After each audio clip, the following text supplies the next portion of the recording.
اکابرین طب، علماء طب اور طب کے میرے ہم سفر ساتھیوں، السلام علیکم۔ چند منٹوں کے لیے حاضر ہوا ہوں بغیر کسی تمہید کے۔ اپنی بات آپ کی خدمت میں پہنچانا چاہتا ہوں، یہ سبق بھی ہے اور پیغام بھی۔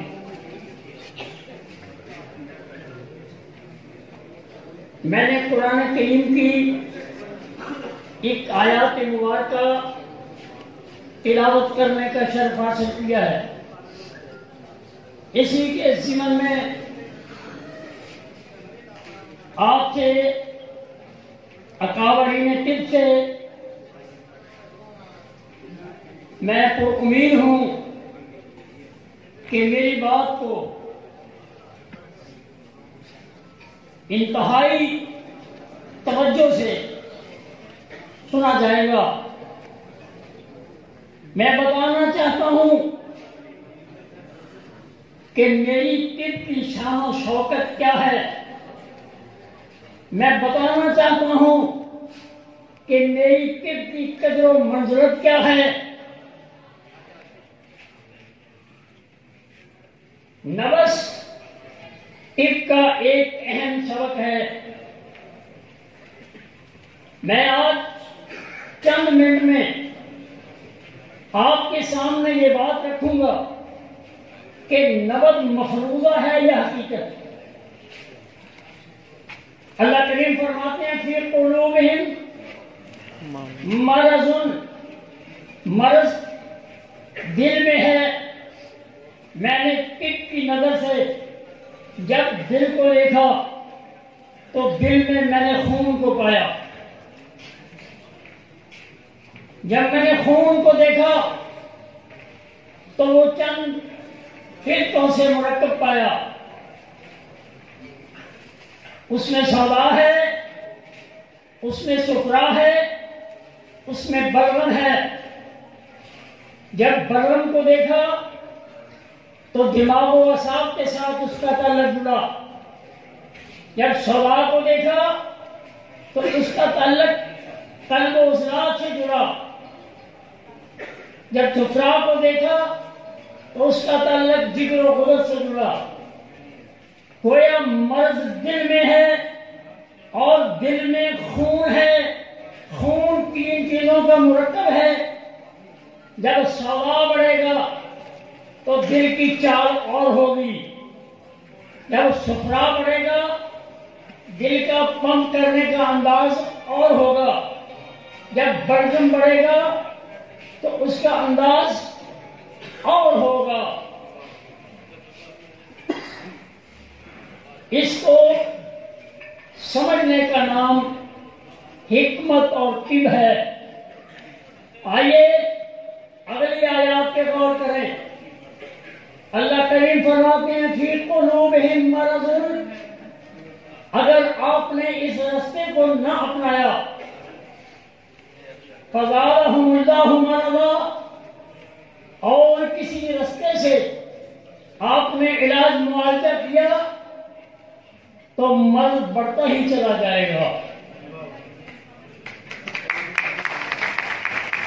یہ میری طب کی شان و شوکت ہے، اس کی سچائی ہے، یہ حقیقت ہے۔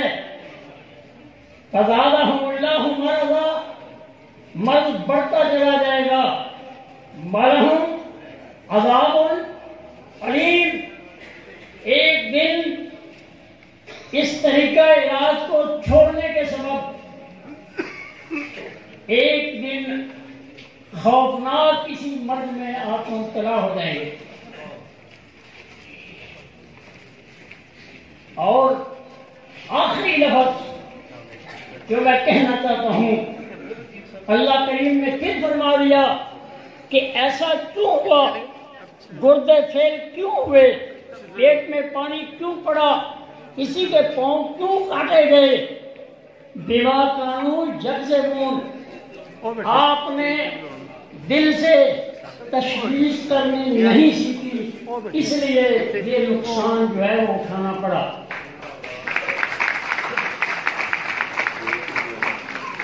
آئیے اپنے اس مقام کی طرف، اپنے اس ورثے کی طرف، اپنے طب کے اس فن کی طرف لوٹیں۔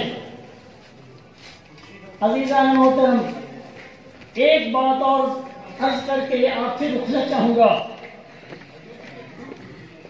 اللہ کریم نے قرآن پاک میں ہمیں یہ بتلایا ہے کہ آپ نے علاج کیسے کرنا ہے۔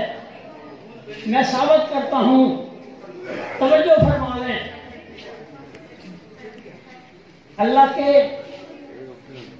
پیغمبر کریم اللہ موسیٰ علیہ السلام دعا فرماتے ہیں کہ اے الہی، میں فرعون کے دربار میں جا رہا ہوں، رب اشرح لی صدری ویسر لی امری واحلل عقدۃ من لسانی یفقہوا قولی، میرے سینے کو کشادہ کر دے، میرے زبان کی روانی زیادہ بنوا دے۔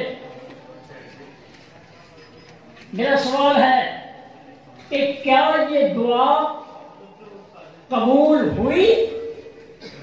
میں کہتا ہوں ہاں، دلائل کے ساتھ۔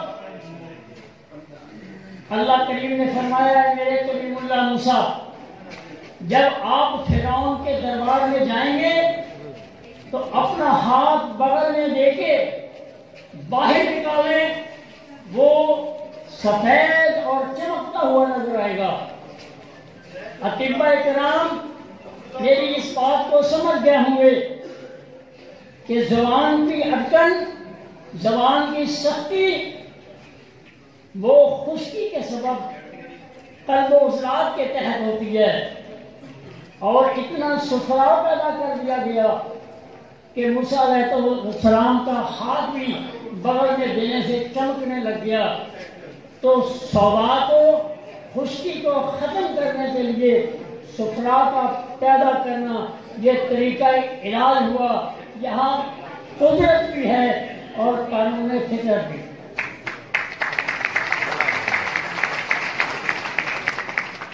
اسی طرح حضرت ایوب علیہ السلام، اب میں نے یہ خشکی کا علاج پیش کیا ہے، اب آئیے حضرت ایوب علیہ السلام اللہ کے حضور دعا فرماتے ہیں، رب انی مسنی الشیطان بنصب وعذاب، مجھے شیطان نے چھو لیا ہے، اس کے سبب میری جلد کو تکلیف ہو گئی ہے۔ اب یہ معاملہ علاج کی طرف آتا ہے۔ اللہ فرماتے ہیں اے میرے نبی، ارقص برجلک ھذا مغتسل بارد وشراب، اگر شیطان کی آگ کی پیداوار میں آپ کے جلد کو نقصان پہنچا دیا ہے تو آپ پیر ماریے، زمین سے جو پانی نکلے گا وہ پی بھی لیجئے اور اسے نہا بھی لیجئے، آپ کی وہ شیطان کی جو آگ ہے جس نے نقصان پہنچایا ہے اسے آپ کو شفا مل جائے گی۔ یہ قدرت بھی ہے اور قانون طب بھی۔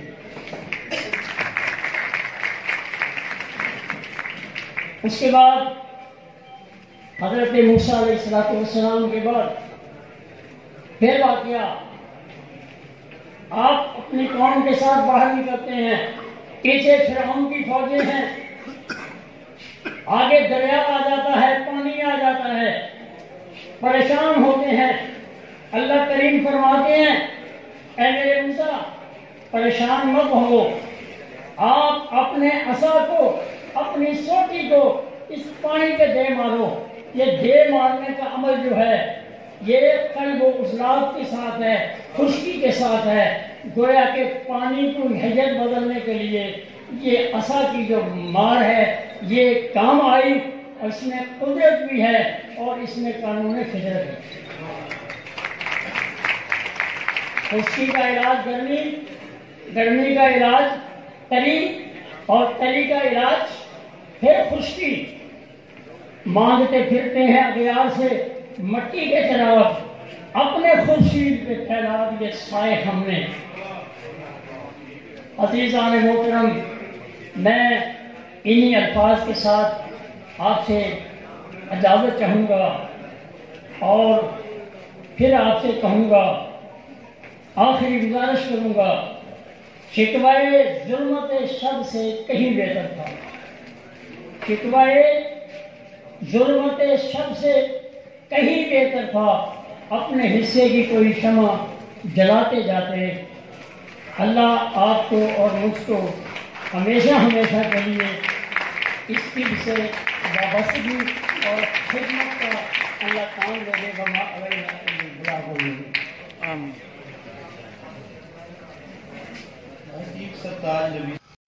جی دوستو، اگر آپ کو ہماری ویڈیو اچھی لگی ہے تو ہمارے چینل کو سبسکرائب کریں، لائک کریں، شیئر کریں اور گھنٹی کا بٹن دبائیں تاکہ ہماری ہر ویڈیو جو ہے قانون طب کے مطابق آپ تک پہنچتی رہے۔ طب قانون مفرد اعضاء اور طب یونانی ایک ہی چیز ہے۔